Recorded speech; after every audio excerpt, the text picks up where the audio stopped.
Meanwhile, as speculations over PM Modi and Nawaz Sharif talks are rife on the sidelines, Anand Narasimhan, our correspondent, spoke to Wajid Khan, a Pakistani journalist, about the India-Pakistan relations as the two leaders meet on the sidelines of UNGA.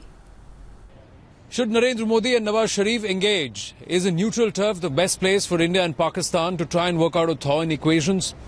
I got Wajid Khan of Dunya News with me.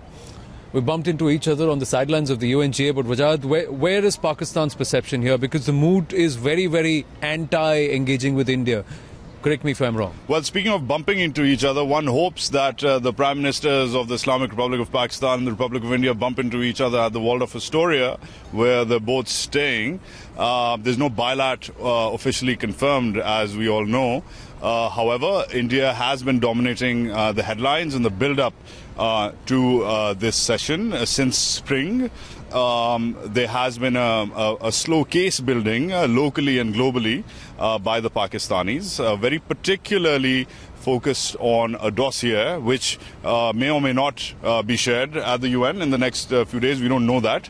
But after a while, it seems that Pakistan's taken on the India route, which is a very documented way forward versus a lot of rhetoric, which has been I guess you can say the approach in the last few years. But this time, it seems they're up for sharing something. We don't know that, but they just might. I know where you're indicating. Perhaps it's the Balochistan angle which Pakistan would want to play. But my question is there pressure on Nawaz Sharif to assert himself as a leader?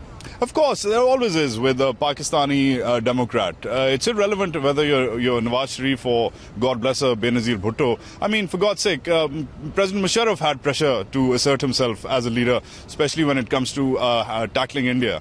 So irrelevant whether you're wearing a uniform or not, you must earn your spurs on India. And once again, the background in which the Prime Minister is arriving here, he's got a very amped up delegation. He's got over 12 bilats. He's got 5 speeches.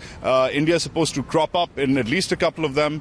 And again, Sartaj Aziz, the National Security Advisor, who almost met your National Security Advisor, Ajit Doval, is going to be having around over a dozen sessions. So we're expecting a lot of India-Pakistan at the UN.